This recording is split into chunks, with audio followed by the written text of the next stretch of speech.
tidak tahu bahwa sekarang telah terjadi gerakan globalisasi. Menyiapkan caranya supaya jadi konflik-konflik yang terjadi di bangsa ini bahkan itu adalah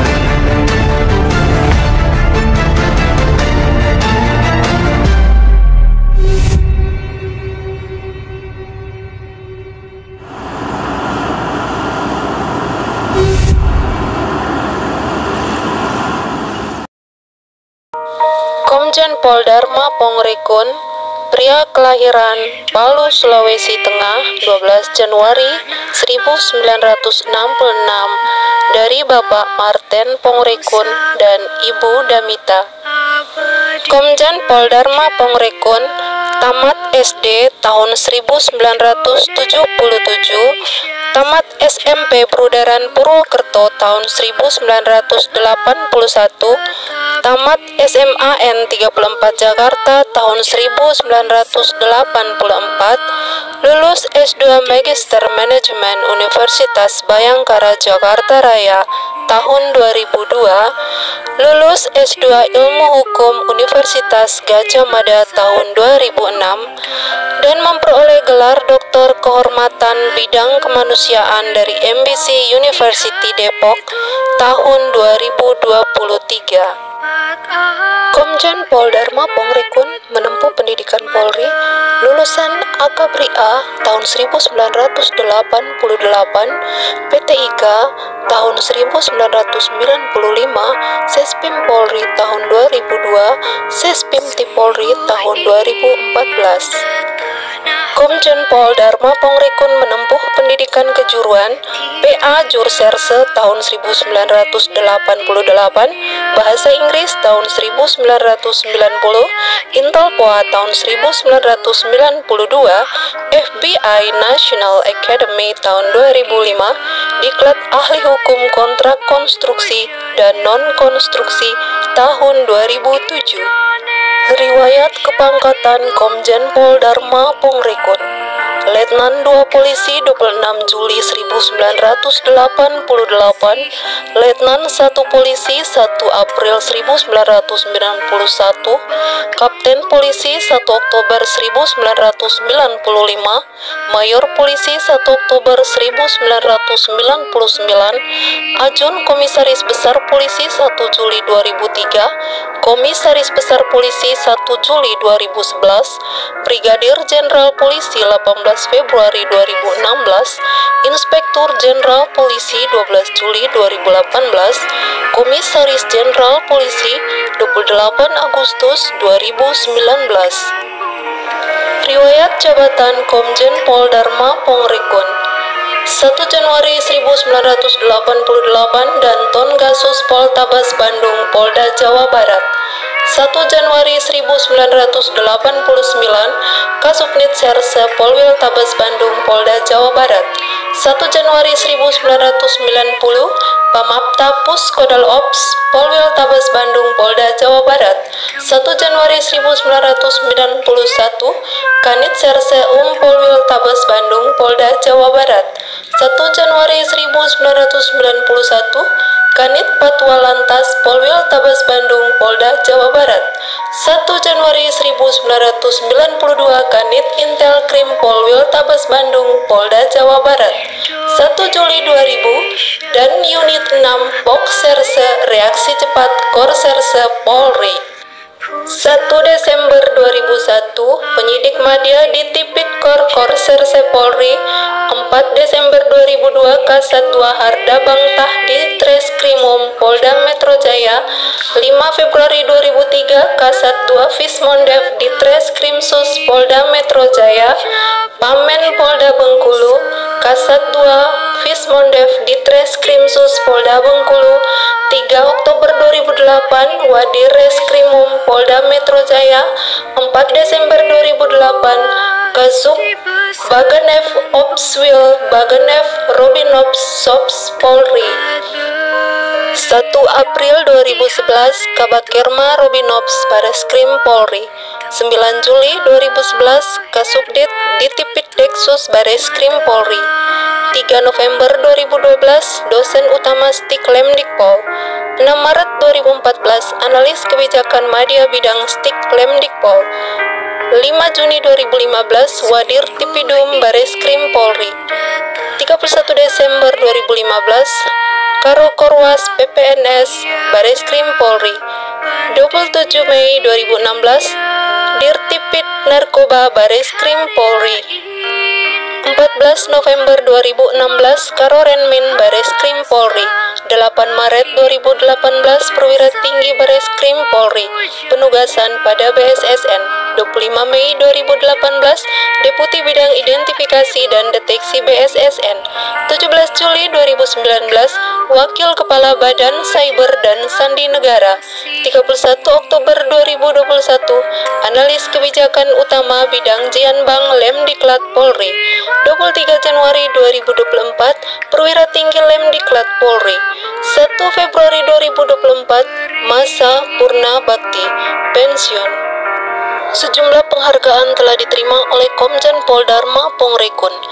Bintang Bayangkara Pratama tahun 2019, Bintang Bayangkara Nararya, Satya Lencana Pengabdian 24 tahun, Satya Lencana Pengabdian 16 tahun, Satya Lencana Pengabdian 8 tahun, Satya Lencana Jana Utama, Satya Lencana Ksatria Bayangkara, Satya Lencana Karya Bakti, Satya Lencana Dwi Jasista, Satya Lencana Bakti Buana, Satya Lencana Bakti Nusa, Satya Lencana Dharma Nusa, Satya Lencana Operasi Kepolisian, Satya Lencana GOM ke-7, Satya Lencana Santi Dharma, United Nations Transitional Administration for Eastern Slavonia, Baranja, and Western Sirmium, UNTES Medal.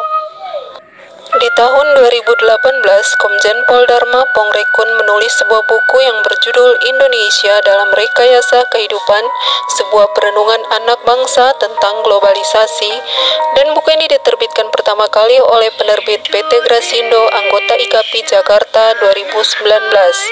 Saudara bisa mendapatkan buku ini di toko buku Gramedia dan seluruh toko buku di seluruh Indonesia.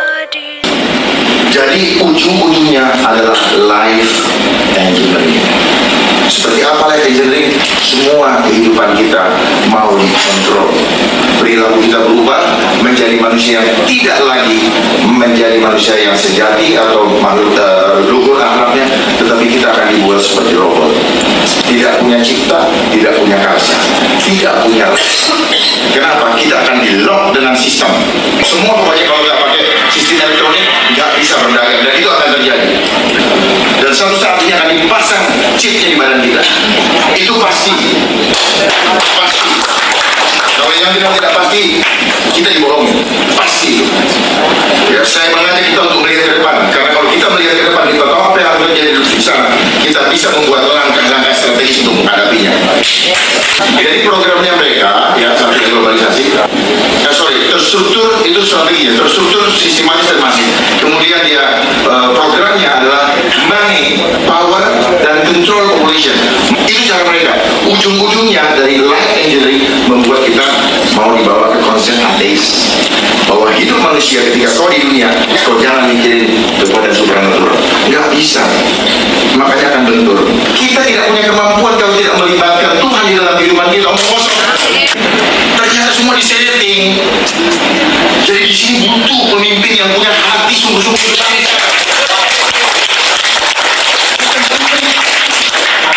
Gampang bahasa ini dipimpin kalau kita punya pemimpin yang sungguh-sungguh dan tidak perlu takut kehilangan apapun juga. Kalau kita takut kehilangan apa, ya pasti kita kehilangan itu udah lulus. Tapi kalau kita tidak takut kehilangan, Tuhan akan memberikan pada kita. Yakin itu.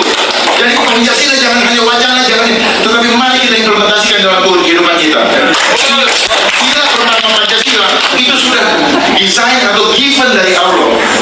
Jangan ditaruh di nomor 5. Tahun 2019 saya sudah sampaikan, kalau kita akan dibikin sebagai barang, kita menjadi robot. Terbukti, kenapa seperti barang? Kenapa? Ada barcode-nya. Tanpa kita sadari. Makanya kan QR code, peduli lindungi. Tujuannya ke sana. Tapi kan takut-takutin dulu. Karena memang itu polanya. Ini adalah operasi intelijen dengan menggunakan isu kesehatan. Kenapa? Bapak-bapak tertipu, maaf ya. Sesuatu yang tidak kelihatan kita lawan dengan fisik. Sesuatu yang spirit kita lawan dengan fisik. Kita dibikin goblok sebenarnya. Maaf, kita sedang berperang dengan sesuatu yang kita tidak tahu. Mindset kita sedang dipermainkan. Hancur gitu. Paling gampang kenapa? Kesehatan berhubungan dengan tubuh. Makanya dia mainkan isu itu. Kenapa WHO mainkan isu itu? Karena dia adalah underbone-nya United Nations. Gitu Pak. Tanpa sadar kita dari giring untuk percaya dengan berhala. Segala sesuatu ciptaan manusia kita percaya menggantikan otoritas Tuhan, makanya berhala. Maaf, saya harus sampaikan ini.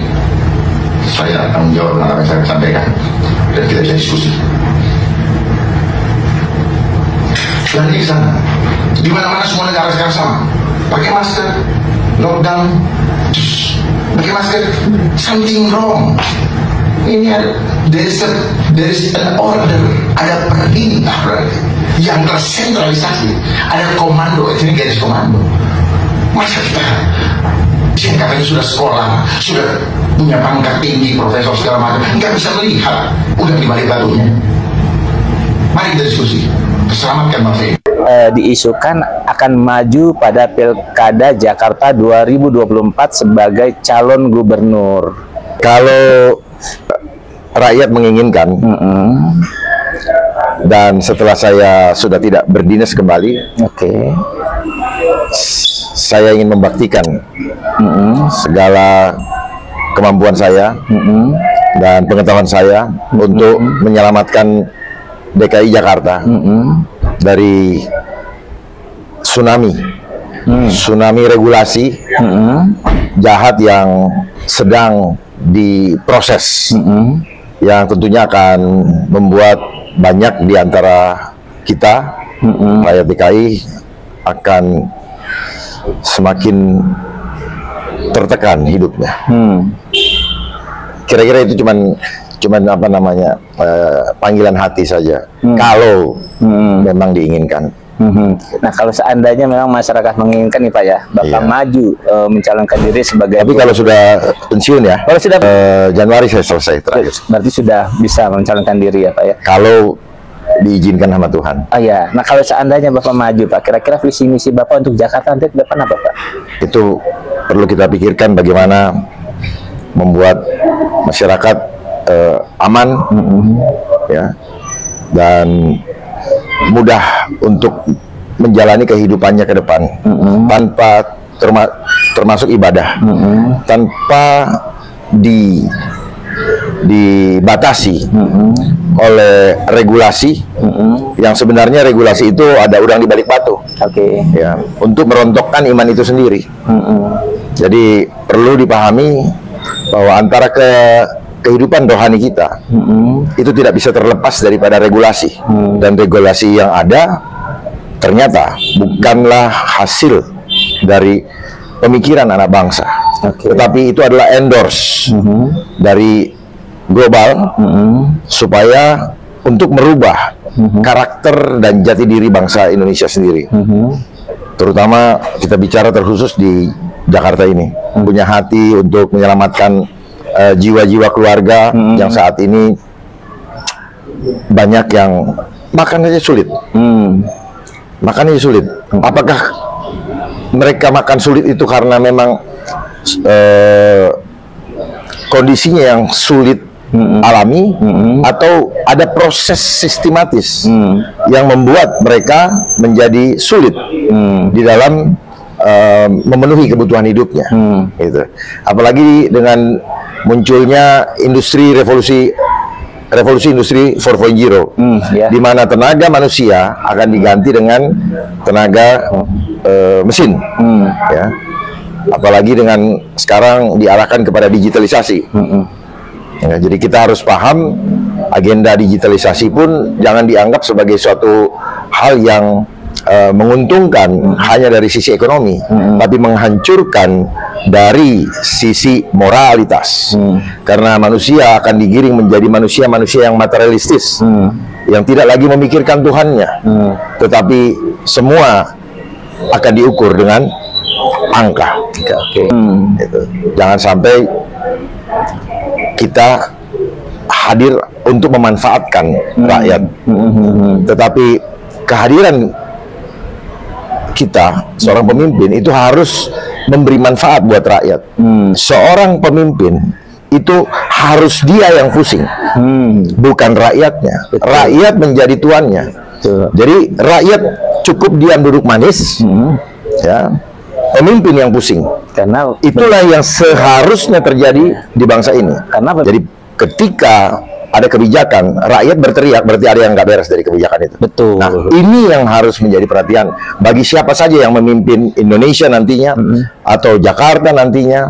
Ini sebagai masukan saja.